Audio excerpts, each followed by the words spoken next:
대동단결이라는 말을 여러분이 잘 아실 겁니다. 어떤 목적을 위해서 모두가 한 마음과 한 뜻이 되는 것, 그것을 우리는 대동단결이다 라고 말을 합니다. 우리 88 서울 올림픽을 여러분은 잘 기억하실 거라 합니다.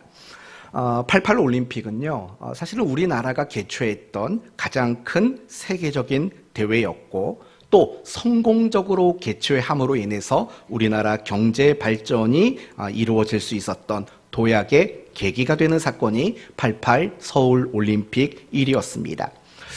그런데 그 당시 우리나라 경제적 여건 속에서는 이 올림픽을 진행할 만한 여력이 되질 않았습니다. 그 당시 올림픽을 진행하기 위해서 필요했던 돈은 1조 6,200억이었다고 합니다. 보통 이 정도 나오면 와 라고 해야 되는데 1조가 얼마인지 감이 안 오니까 모두 그러리라 이해를 합니다. 1조 6,200억. 그런데 그 당시 우리나라가 올림픽에 쓸 수 있었던 돈은 그 예산의 6분의 1도 안 되는 2억 5천억 아니죠. 2,500억밖에 되지 않았다고 합니다. 정말 필요한 돈의 6분의 1밖에 되지 않았습니다. 그거밖에 없었는데도 불구하고 올림픽에 성공적으로 끝마칠 수 있었다라는 거예요. 어떻게 그게 가능했을까? 1차적으로는 민간 기업이 이 올림픽을 진행하는 일에 대단히 앞장을 섰기 때문입니다. 그리고 두 번째 이유로 손꼽히는 것은 온 국민이 대동단결했기 때문입니다. 이 올림픽을 잘 치러보겠다라고 온 국민이 같은 마음과 같은 뜻을 가지고 협력한 데에서 그 성공의 이유가 있다라고 이야기를 합니다. 아주 우스꽝스러운 이야기인데 그 당시 우리나라가 올림픽을 계획하면서 가지고 있었던 가장 중요한 목표가 있었습니다. 그건 뭐냐면 세계적으로 대한민국이라는 나라를 굉장히 좋은 이미지를 심어주는 것, 그게 올림픽을 개최하는 중요한 목적 중에 하나였다고 합니다. 그러면서 올림픽 조직위원회가 내심 걱정했던 게 뭐냐면 소매치기를 제일 많이 걱정했다고 합니다. 아마 요즘 아이들은 소매치기가 뭔지 아마 잘 모를 겁니다. 그러나 우리 권사님들, 그리고 우리 목사님, 우리 목사님까지 하니까 목사님이 갑자기 굉장히 오래되신 분 같은데 옛날 우리는 이 소매치기를 많이 경험해보지 않았습니까? 버스를 타든 지하철을 타든 길거리를 다니든 그럼 면도칼 하나 들고 가방을 찢어가지고 지갑을 쏙 빼가는 그런 일들이 얼마나 많았는지 모릅니다. 올림픽 조직위원회가요, 그걸 굉장히 걱정을 했어요. 그리고 그게 신문에 기사화가 됐다고 합니다. 그런데 이 소매치기 조직의 우두머리들이요, 이 신문 기사를 본 거예요.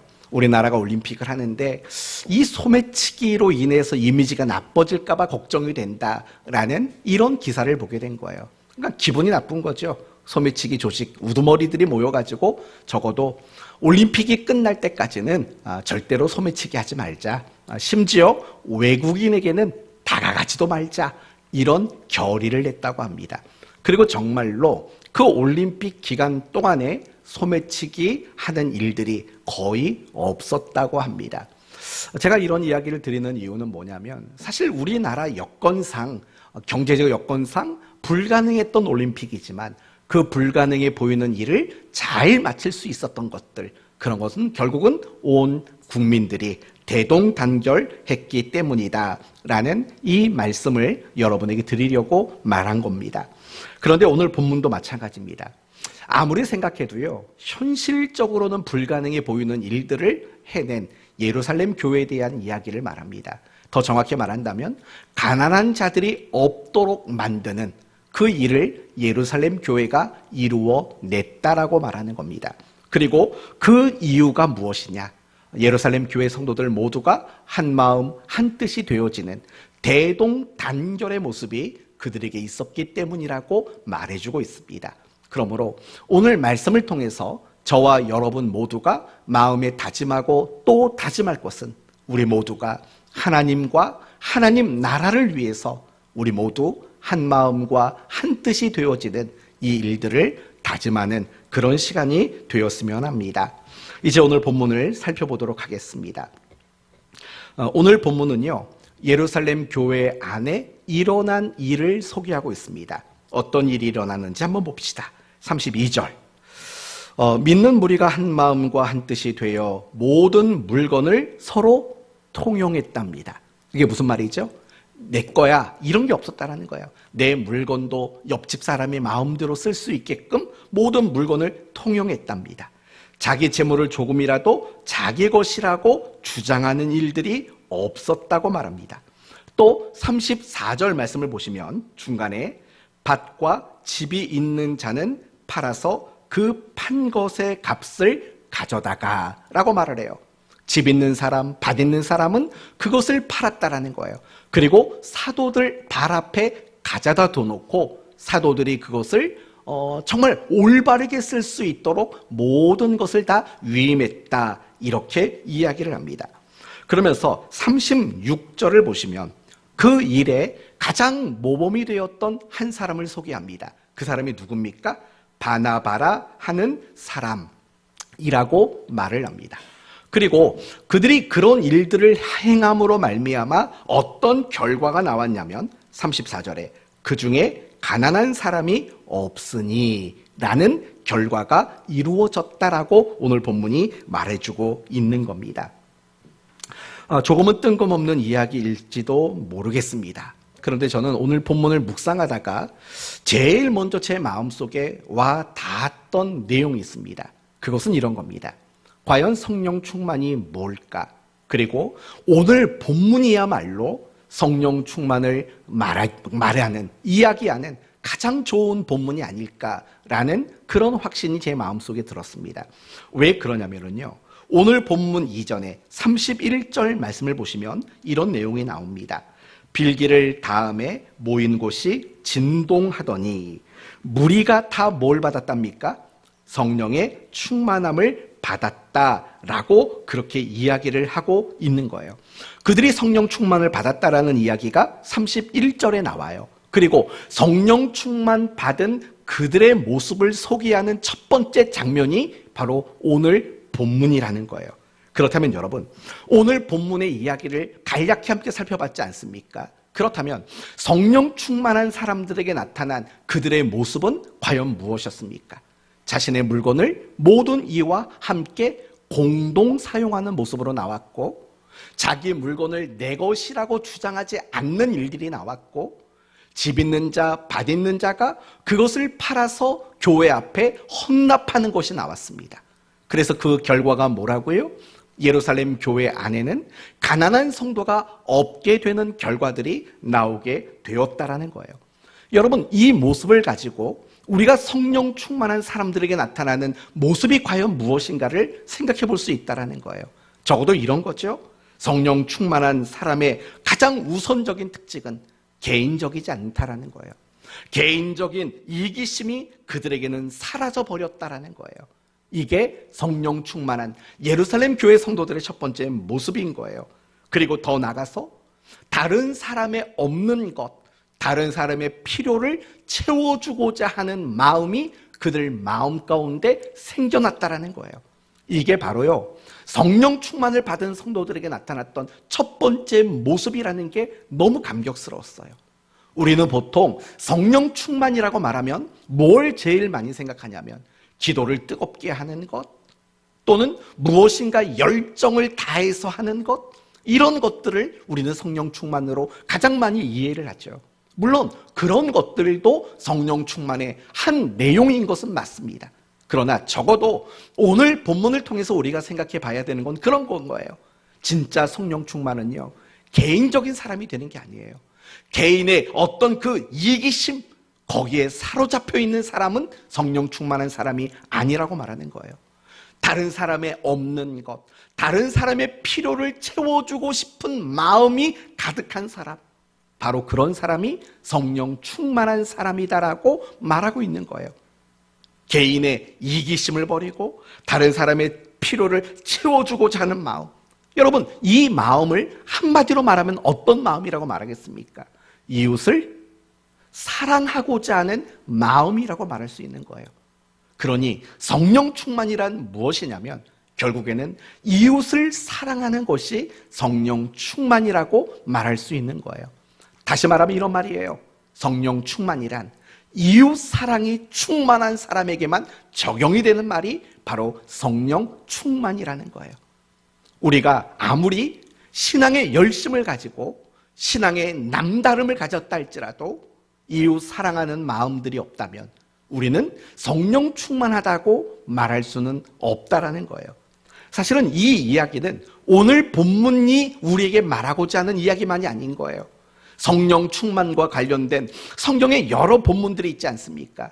가장 대표적인 본문이 에베소서 5장이라고 생각합니다. 에베소서 5장 18절을 보면 술 취하지 말라 이는 방탕한 것이니 오직 뭘 받으랍니까? 성령의 충만함을 받으라 라고 이야기를 해요. 그리고 나서 이 성령 충만에 대한 이야기를 꺼내놓고 부연적으로 설명하는 이야기들이 여러분이 잘 아시는 그 얘기죠. 아내들아 남편들에게 복종하라. 남편들아 아내를 사랑하라 라는 이야기가 나오는 거예요. 자녀들아 내 부모를 공경하라. 부모들아 내 자녀를 뭐 하지 말라? 노엽게 하지 말고 오직 주의 교훈과 훈계로 양육하라. 상전들아 내 종들에게 뭐 하지 말라고요? 위협하지 말고 공갈하지 말아라. 종들아 내 상전을 향해서 누구에게 하듯 하라고요? 주께 하듯 하라라고 이야기한다고요. 남편에게, 아내에게, 부모에게, 자녀에게, 높은 사람에게, 낮은 사람에게 각각 표현하고 요구하는 내용은 달라요. 하지만 중요한 것은 뭐냐면 표현되어지는 내용은 다르지만 메시지는 똑같다는 거예요. 뭘 하라는 걸까요? 사랑하라는 거예요. 남편은 아내를 사랑하고 아내는 남편을 사랑하고 부모는 자녀를 사랑하고 자녀는 부모를 사랑하고 높은 사람은 낮은 사람을, 낮은 사람은 높은 사람을 사랑하라라는 동일한 메시지 가운데 있다는 것을 우리는 알게 되는 거예요. 결국 성령 충만의 결과는 무엇이냐면 사랑으로 표현되고 나타내어진다라는 것을 말하고 있는 거죠.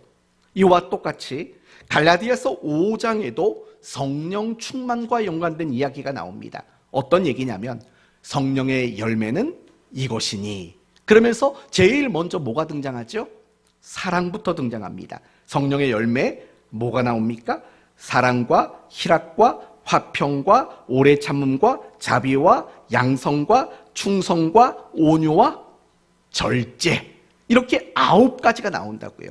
그러나 사실은 정확히 말한다면 성령의 열매는 9가지가 아니에요.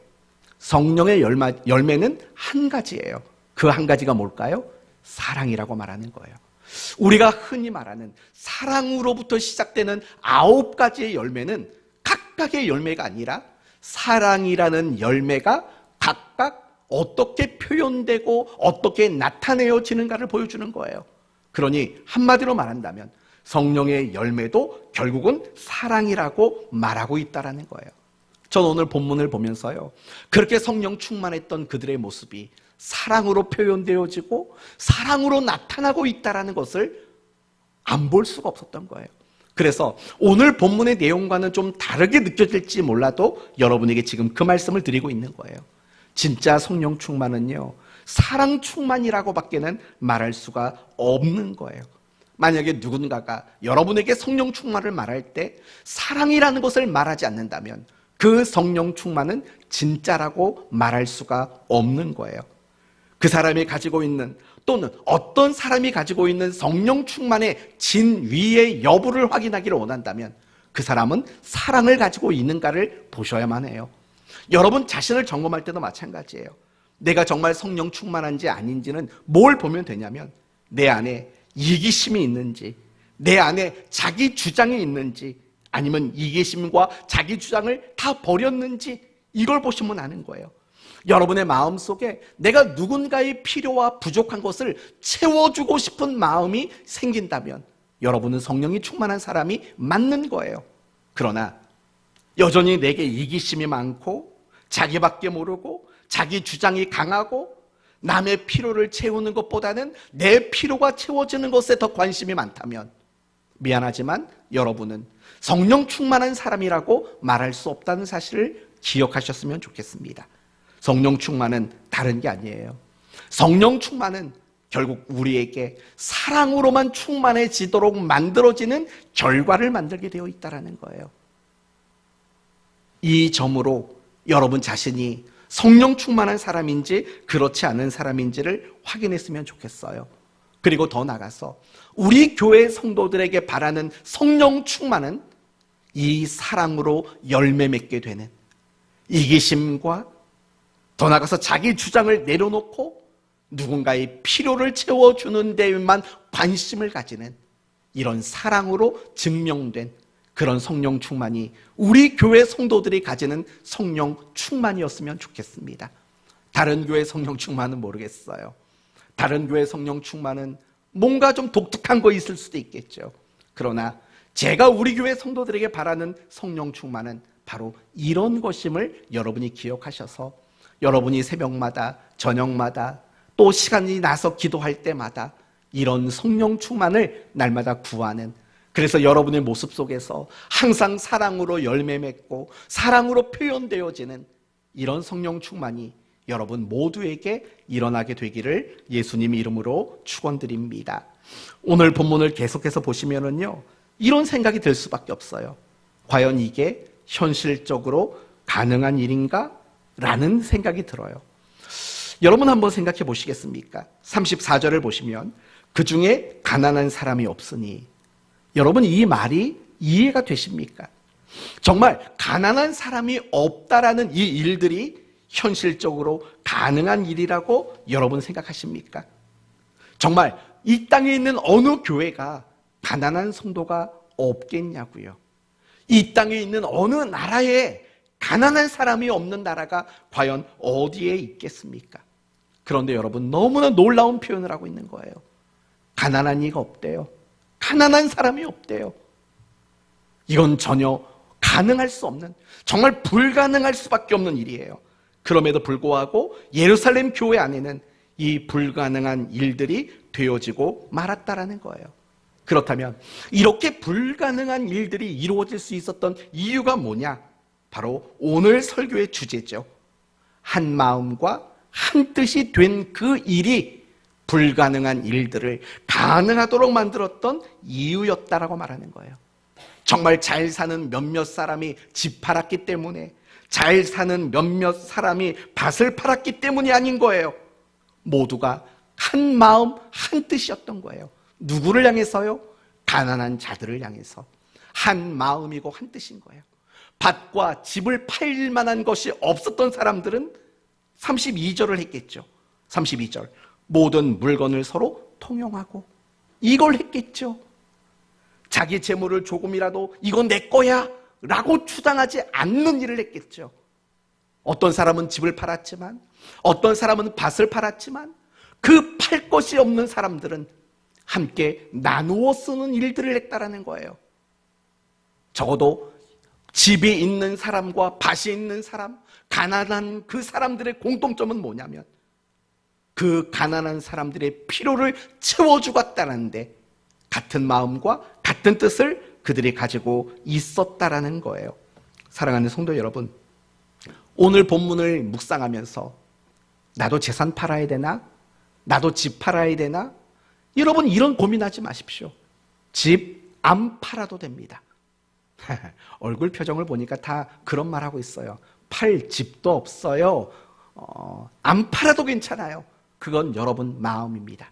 집을 팔든지 반지를 팔든지 그건 마음입니다. 안 해도 괜찮습니다. 그러나 적어도 우리가 그 가난한 자들을 돌보겠다라는 그런 마음과 뜻을 함께 품는 것, 그거만큼은 우리 모두가 놓치지 말아야 한다는 거예요. 오늘 본문은 바로 우리에게 그걸 말하는 거예요. 가난한 자가 없다라는 건 불가능한 일인 거예요. 우리나라가 아무리 잘 살아도 가난한 사람이 있겠습니까? 없겠습니까? 세상에서 정말 잘 살기로 유명한 그 몇몇 나라라고 해서 가난한 사람이 없겠습니까? 그런데 예루살렘 교회 안에는, 적어도 예루살렘 교회 성도들 사이에서는 가난한 자가 없었다라고 말하는 불가능한 일들이 가능해지는 놀라운 일들이 일어난 거예요. 그 일의 원인이 뭐라고요? 대동단결이라고요. 그들의 한 마음과 한 뜻이 되었기 때문에 불가능해 보이는 그 모든 일들까지도 가능하게 되었다라는 거예요. 더 나가서 우리가 사도행전을 읽다 보면 예루살렘 교회가 얼마나 부흥해 나갔는지를 우리에게 끊임없이 설명하고 있어요. 예를 들면 사도행전 2장부터 이런 말이 나와요. 이날의 신도의 수가 3,000이나 더하더라. 4장 넘어가 보면 말씀을 들은 사람 중에 믿는 자가 많으니 남자의 수가 약 5,000이나 되더라. 5장 넘어가 보시면 믿고 죽게 나오는 자가 더 많으니 남녀의 큰 무리더라. 여러분, 처음에 500명이래요. 3,000명이래요. 5,000명이래요. 더 이상 숫자를 헤아리는 게 의미가 없을 정도로 큰 무리가 죽기로 돌아왔대요. 이게 바로 2장과 4장과 5장의 이야기예요. 그런데 정말 중요한 것은 뭐냐면 예루살렘 교회의 부흥에 대한 이야기가 나오는 그 본문마다 어김없이 나오는 이야기가 있어요. 그게 뭔지 아세요? 한 마음이었대요. 사도행전 2장을 보시면 날마다 마음을 같이하여, 오늘 본문 4장을 보시면 그들이 듣고 한 마음으로, 믿는 무리가 한 마음과 한 뜻이 되어서, 5장으로 넘어가 보면 믿는 사람들이 다 마음을 같이하여, 이런 식의 이야기들이 어김없이 나왔다라는 거예요. 뭐예요? 예루살렘 교회가 지금 고난과 박해가 일어나기 시작했어요. 그런데도 불구하고 끊임없이 교회가 부흥할 수 있었던 이유는 역시 똑같았다라는 거예요. 뭐가 똑같은 거예요? 한 마음, 한 뜻이 되는 이런 대동단결의 모습이 예루살렘 교회 안에 일어났다라는 거예요. 사랑하는 성도 여러분, 우리가 한 마음, 한 뜻이 되는 일들이 이렇게 중요한 거예요. 우리가 한 마음, 한 뜻이 됐을 때 불가능해 보이는 것들이 가능해지게 돼요. 더 나아가서 교회는 한 마음, 한 뜻이 되어졌을 때 교회는 반드시 부흥할 수밖에 없다는 사실을 우리 모두가 기억했으면 좋겠어요. 오늘 이 말씀을 가지고 이제 조금만 더 중요한 이야기를 봅시다. 도대체 왜 우리는 한 마음, 한 뜻이 되어야만 하는가? 이 부분을 생각해 보십시오. 물론 제가 지금까지 여러분에게 설명드린 바로 의하면 이렇게 대답할 수 있겠죠.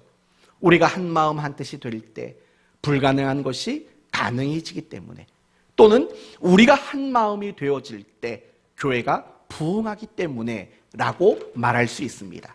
그러나 그것은 결과적인 이야기인 거예요. 우리가 한 마음이 되고 우리가 한 뜻이 되어야 하는 훨씬 더 중요한 이유가 있어요. 그걸 여러분에게 지금 두 가지로 설명을 하려고 합니다. 그 첫 번째 이유는 한 마음 한 뜻이라는 것은 결국 구원받은 사람에게는 마땅한 일이기 때문에 그래요. 구원받은 사람이기 한 마음 한 뜻이 되는 것은 너무나도 당연한 일이기 때문에 그래요. 이제 이 점을 설명해 볼게요. 여러분은 구원이 뭐라고 생각하십니까? 여러분이 생각하는 구원의 정의는 무엇입니까? 죄사함을 받는 것, 또는 죽으면 천국 가는 것, 다 맞는 말이에요. 하지만 성경이 말하는 구원의 또 다른 중요한 본질이라는 게 있어요. 그게 뭐냐면 하나님과 나와의 관계가 회복되어지는 사건을 성경은 구원이라고 이야기를 해요. 우리는 죄인이에요. 그래서 우리는 하나님과 로마서 5장의 말씀대로 말한다면 원수였던 자들이에요. 그런데 예수 그리스도의 대속적 죽음으로 말미암아 우리는 죄사함을 받은 거예요. 그래서 더 이상 하나님과 우리의 관계는 원수의 관계가 아니에요. 이제 어떤 관계로 바뀌었습니까? 아버지와 자녀라는 관계로 우리의 관계는 이제 바뀌어지게 된 거예요. 멀리 있던 우리였던 거예요. 하나님과 하나님의 은혜 앞에 멀어졌던 우리였던 거예요. 그러나 예수 그리스도의 십자가로 말미암아 이제는 가까워졌고 하나가 되어졌다라고 성경은 구원을 그렇게 설명하는 거예요. 구원은 하나님과 우리의 관계의 회복을 이야기하고 있는 거예요. 그런데 그래서 성경이 우리에게 무엇을 요구하냐면 하나님을 사랑하라고 요구하는 거예요. 구원받은 사람을 향해서 하나님을 사랑해야 된다라고 우리에게 요청하고 있는 거예요. 하지만 중요한 것은 구원이라는 것은 단지 하나님과 나와의 관계만 회복된 게 구원의 전부는 아니라는 거예요. 더 나아가서 이제는 하나님과 나와의 관계가 회복되어진 그것을 기초와 근거로 이제 우리 믿는 사람들 사이의 관계가 회복되어진 것을 말하고 있는 거예요. 다시 말한다면 구원은 하나님과 우리가 연합된 사건이 구원이에요. 그리고 더 나아가서 구원이라는 것은 그것을 근거로 저와 여러분이, 그리고 여러분이 서로가 연합되어지고 하나로 묶여지게 되는 사건, 그게 바로 성경이 말하는 구원이라는 거예요. 그래서 에베소서 2장에는 이런 말씀이 나와요. 너희는 사도들과 선지자들의 터 위에 세우심을 입은 자들이라. 그리스도 예수께서 친히 모퉁이 돌이 되셨느니라. 그의 안에서 건물마다 서로 연결하여 주 안에서 성전이 되어 가고 라고 말하는 거예요. 여러분, 예수 그리스도를 머리로 한 건물이 되는 게 구원인 거예요. 우리가 함께 모여서 하나님의 성전이 되어진 것이 바로 성경이 말하는 구원이라는 거예요. 그러므로 여러분, 이미 우리는 예수 그리스도로 말미암아 하나님과의 그 관계 회복으로 말미암아 우리는 한 몸이 이미 되어 있는 거예요. 그렇기 때문에요, 우리가 한 마음과 한 뜻을 품는 것은 너무나도 당연한 일일 수밖에 없는 거예요. 그래서 성경이 우리에게 요구하는 게 뭐냐면 내 이웃을 내 몸처럼 사랑하라 라고 요구하는 거예요. 하나님과의 관계가 연합되어서 그분을 사랑하라고 요구하듯이 예수 믿는 우리들이 서로 한 몸이 되어졌기 때문에 서로를 내 몸처럼 사랑하라고 성경은 요구하고 있는 거예요. 우리가 왜 한 마음과 한 뜻이 되어져야 하냐고요? 이미 하나님이 우리를 하나로 묶어 놓으셨기 때문이라는 거예요. 하나님은 이미 예수 믿는 우리 모든 사람을 한 몸으로 엮어 놓으셨고 묶어 주셨기 때문에 우리가 한 마음과 한 뜻이 되어지는 일들은 너무나도 당연한 일일 수밖에 없다라는 거예요. 중요한 것은 구원받은 모든 사람들이 이미 한 몸이고 한 운명 공동체가 되었다라는 사실을 우리는 잊지 말자는 얘기예요. 그래서 누가 아파하면 우리는 함께 아파해야 되는 거예요. 누가 울게 되면 우리는 함께 우는 자가 되어야 돼요. 그게 구원이 무엇인가를 아는 사람의 모습이라고 말할 수 있다라는 거예요. 성도 여러분, 만약에 여러분이요, 우리가 한 마음 한 뜻이 되어지는 것에 관심이 없다면 정말 미안하지만 여러분은 구원이 무엇인가를 알지 못하는 사람인 거예요. 여러분이 서로의 필요에 대하여 관심을 갖지 못하고 서로 필요한 것을 채워주는 그 일에 무관심하다면 여러분은 구원이 무엇인가를 전혀 알지 못한다는 사실을 잊지 말아야 하는 거예요. 사랑하는 성도 여러분, 성경이 우리에게 말하는 구원은 하나님과 우리가 연합되어 하나가 되고 우리 믿는 자들이 함께 연합되어 한 몸이 되어진 그 사건이 성경이 말하는 구원이라는 걸 잊지 않으셨으면 좋겠어요. 그래서 우리는 한 마음과 한 뜻이 되는 그 일들을 정말 중요하게 여겨야만 해요. 그걸 중요하게 생각하지 못하면 올바른 신앙생활을 못해요. 우리의 신앙도 더 이상 성장할 수 없게 돼요. 그러므로 성도 여러분, 저는 여러분이 하나님과 더 친밀해지기를 바라요. 그리고 더 나아가서 우리 모두가 한 몸이라는 사실을 기억하고 한 마음, 한 뜻이 되는 그 일에 기꺼이 동참하는 여러분 모두가 되셨으면 합니다. 두 번째로, 우리는 왜 한 마음과 한 뜻이 되어야 하는가? 두 번째 이유는 하나님이 일하시는 원칙이 그러하기 때문에 그래요. 하나님은 어떤 일을 하시든지 반드시 원칙을 가지고 일하시는 하나님이십니다. 예를 들면 이런 거죠. 뿌린 대로 거두게 하시는 하나님, 반드시 선한 것을 목적하시는 하나님, 그리고 그 목적을 이루는 방법도 항상 선한 방법만 쓰시는 하나님, 이런 것들이 하나님이 일하시는 원칙들인 거예요.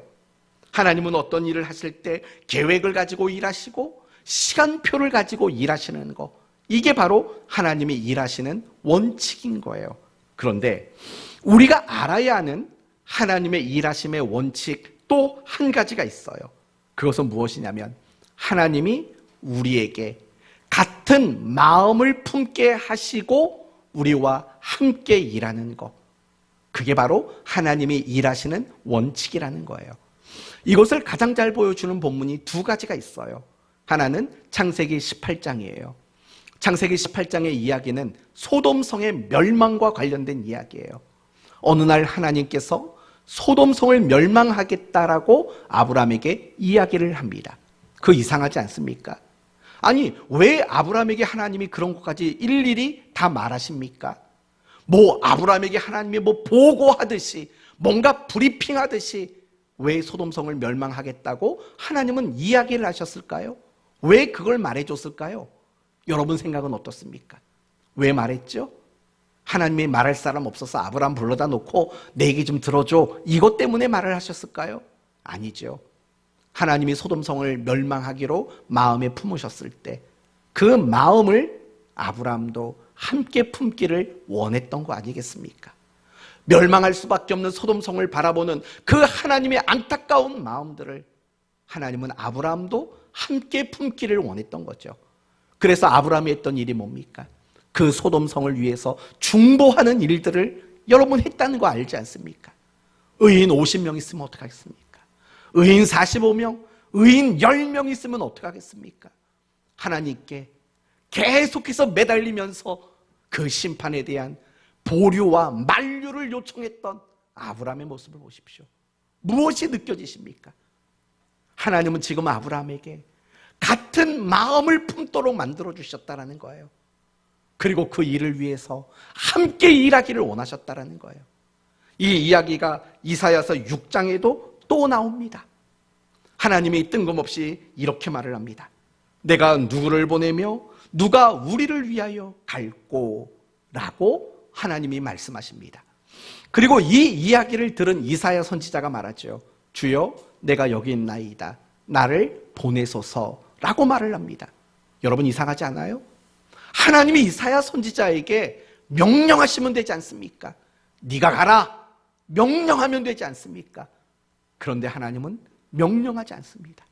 그리고 말하기를 누가 나를 위해 갈까? 누가 나를 위해 저 백성에게 갈까? 이렇게 말씀하신다고요. 왜요?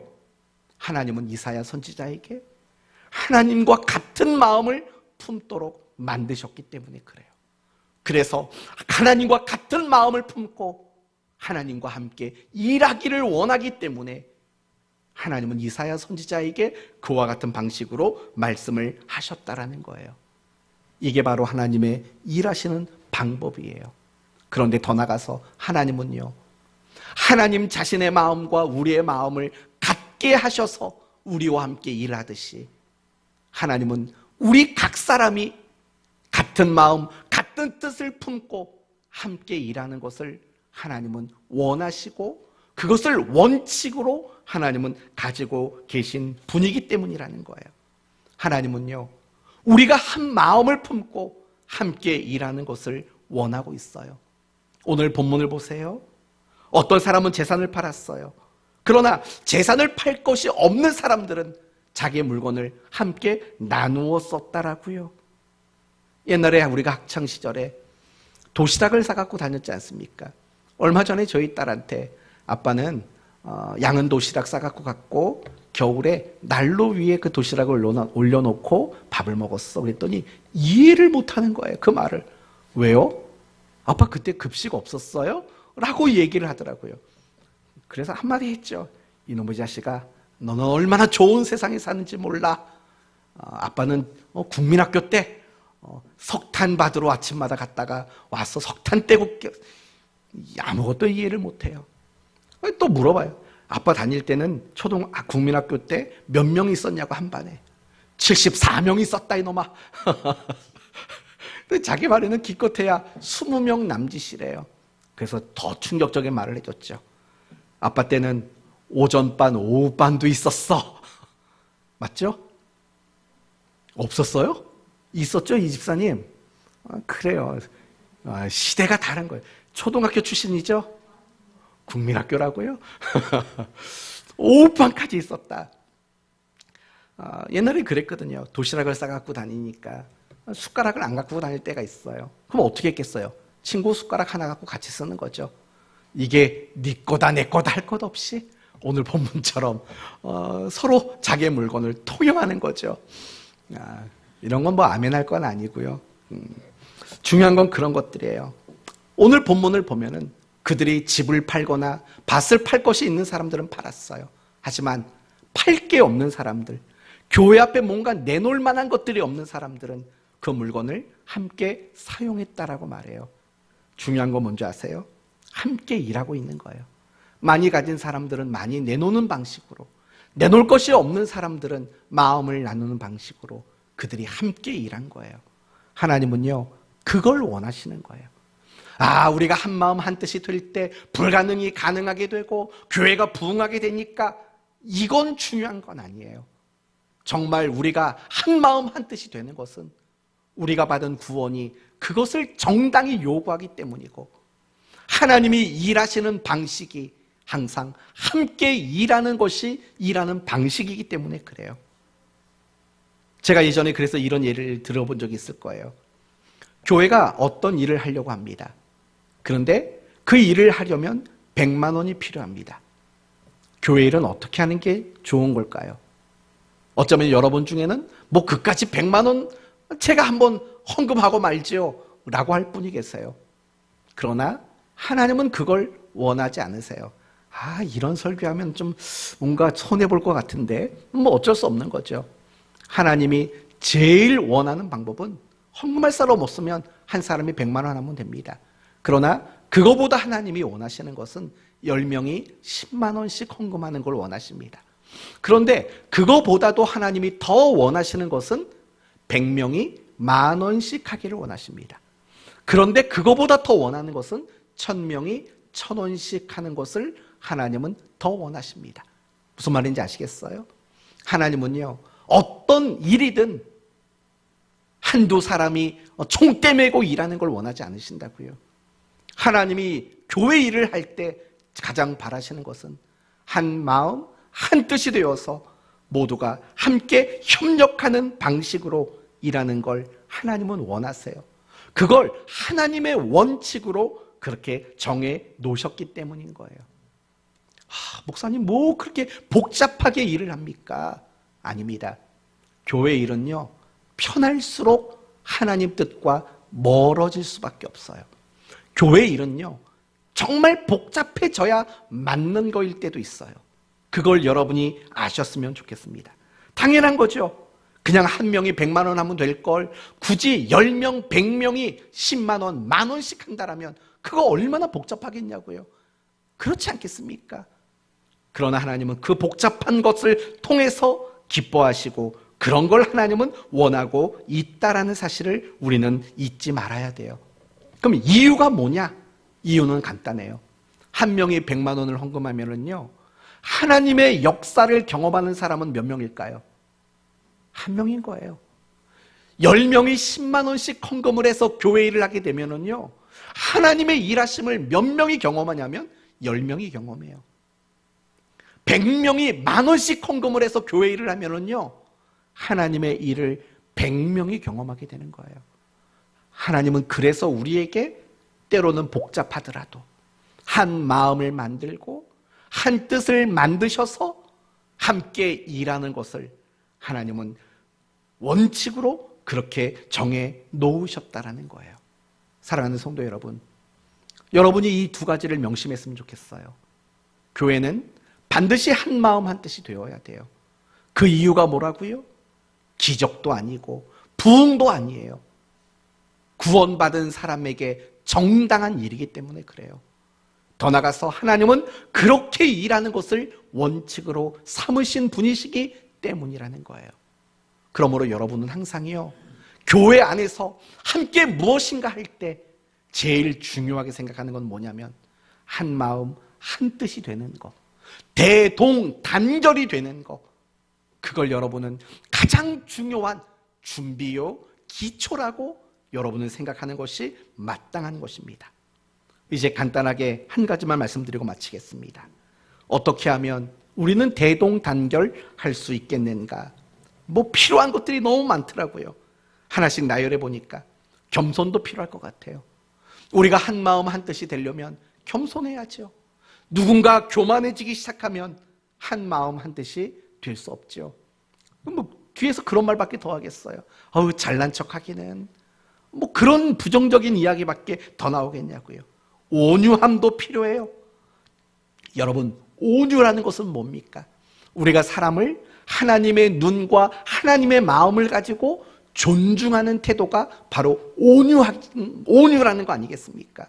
이런 마음 없이 어떻게 한 마음 한 뜻이 되겠습니까? 용서도 필요한 것 같아요.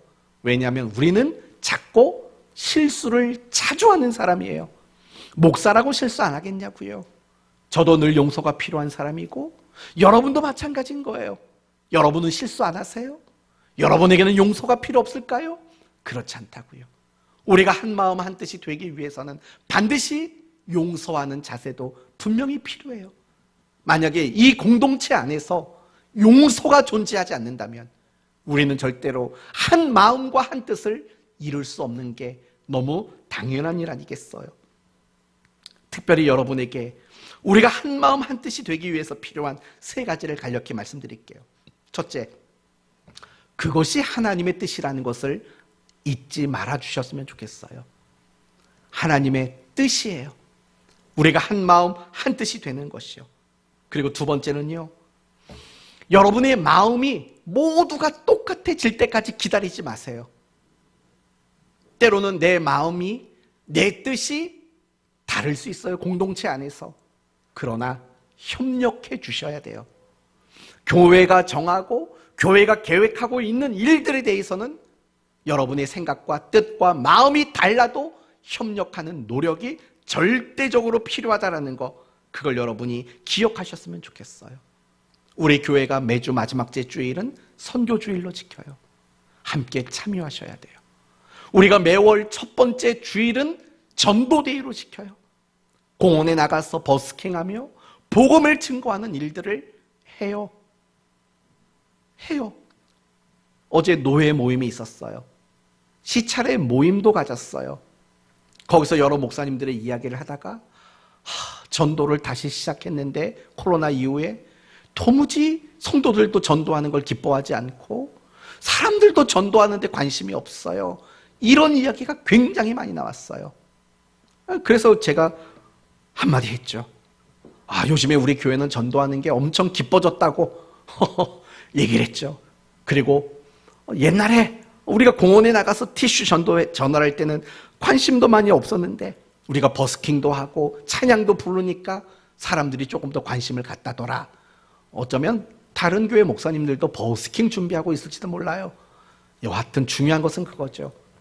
나랑 생각 다를 수 있어요. 나와 마음이 다를 수가 있어요. 교회가 하는 일들이요. 그래도 여러분은 협력하시는 것이 마땅한 일이라는 걸 기억하셔야 돼요. 경건 프로그램도 마찬가지고요. 또 우리가 이제 소풍도 계획하려고 하고 있지 않습니까? 함께 하시는 거예요. 내 생각과 달라요. 내 마음과 달라요. 그러나 같이 하는 거죠. 그런 우리의 의지와 노력이 우리에게 분명히 필요해요. 그리고 제일 중요한 거는 결국 그거 같아요. 내가 손해보고 내가 희생할 줄 아는 마음을 가지는 거, 그게 제일 중요하다고 저는 생각합니다. 이렇게 생각해 보면 돼요. 하나님이 우리와 하나 되려고 하신 일이 뭘까요? 그건 자기를 희생하는 일이에요. 자기의 아들을 십자가에 못 박아 죽게 만드셨어요. 자기를 희생하는, 자기가 손해보는 그 방법으로 우리를 한 마음 한 뜻이 되도록 하나님은 만드셨다고요. 훌륭한 합창단이란 노래 잘하는 사람들이 모이는 합창단이 아니에요. 정말 훌륭한 합창단이란 자기 목소리를 줄일 줄 아는 합창단이에요. 내가 노래 잘하니까 내 목소리가 커야 돼. 그건 더 이상 합창단으로서 의미가 없다고 생각합니다. 교회도 마찬가지인 것 같아요. 우리가 한 마음 한 뜻이 되려고 할 때는 절대로 내가 손해보는 것과 희생하는 것이 없이는 이루어질 수 없다는 걸 우리는 명심해야 돼요. 오늘 본문을 보세요. 자기 재물을 조금도 자기 것이라 하지 않았다고 말해요. 집과 밭을 팔아서 가난한 자들에게 주었대요. 손해와 희생 아니겠습니까? 그런 마음 없이는 우리가 마땅히 지켜내야 하는 한 마음과 한 뜻을 이룰 수가 없다는 사실을 잊지 마십시오. 내 주장을 낮추십시오. 내 목소리를 줄이십시오. 내 방법을 조금 더 내려놓으십시오. 내가 일하는 스타일을 조금은 포기하십시오. 내 시간과 내 계획 잠시 접어두십시오. 이런 손해와 이런 희생이 없이는 한 마음과 한 뜻이라는 구원의 당연함과 하나님의 일하시는 그 원칙들을 우리는 지켜나갈 수 있는 방법이 없는 거예요. 십자가는 손해고 십자가는 희생 아니겠습니까? 그거 없는 신앙이, 그런 십자가 없는 신앙이 어떻게 성령 충만이 될 수 있고, 그런 십자가 없는 신앙이 어떻게 올바르고 건강한 신앙이 될 수 있겠어요? 그런데 뜻밖에도 오늘날 그리스도인의 삶에는 더 이상 십자가는 없어요. 오직 능력과 권세와 영광과 존귀만 생각하는 일들이 있는 거죠. 나를 희생하고 나를 손해보려고 하는 그런 몸부림은 찾아볼 수 없어요. 그래서 많은 교회들이 사분오열하는, 교회가 교회로서 힘을 잃어가게 되는 안타까운 일들이 얼마나 많은지 몰라요. 오늘 말씀을 마치겠습니다. 성령 충만은 반드시 사랑으로밖에는 표현될 수 없는 거예요. 사랑이 없는 성령 충만은 거짓이에요. 성령 충만은 반드시 우리가 한 마음 한 뜻이 되어지도록 만들어요. 그게 또한 거룩이기도 해요. 거룩은 하나님과 우리가 하나가 되는 거예요. 거룩은 우리 모두가 한 마음과 한 뜻을 이루어내는 게 거룩인 거예요. 함께 신앙생활하지만 다른 마음을 품고 다른 뜻을 고집한다면 그것은 거룩이 될 수가 없는 거예요. 저는 여러분 모두가 구원받은 자의 마땅함이 한 마음 한 뜻이고, 하나님이 우리에게 정해놓은 일하심의 원칙이 한 마음 한 뜻임을 기억하는 여러분 되셨으면 좋겠습니다. 더 겸손해지시고, 더 온유해지시고, 더 용서의 사람이 되십시오. 생각과 다르다 할지라도 함께 협력하는데 최선을 다해 주십시오. 무엇보다도 여러분 모두가 기꺼이 한 마음 한 뜻이 되는 그 일에 손해와 희생을 각오하는 여러분이 되셨으면 좋겠습니다. 오늘 본문의 메시지는 분명합니다. 대동단결하라고 하나님이 말씀하십니다. 이 일에 여러분 모두가 마음을 두셔서 앞으로 교회의 모든 일에, 성도 간의 모든 관계 속에서 대동단결할 수 있는 우리 모두가 되기를 예수 그리스도의 이름으로 축원드립니다. 아멘. 기도합시다.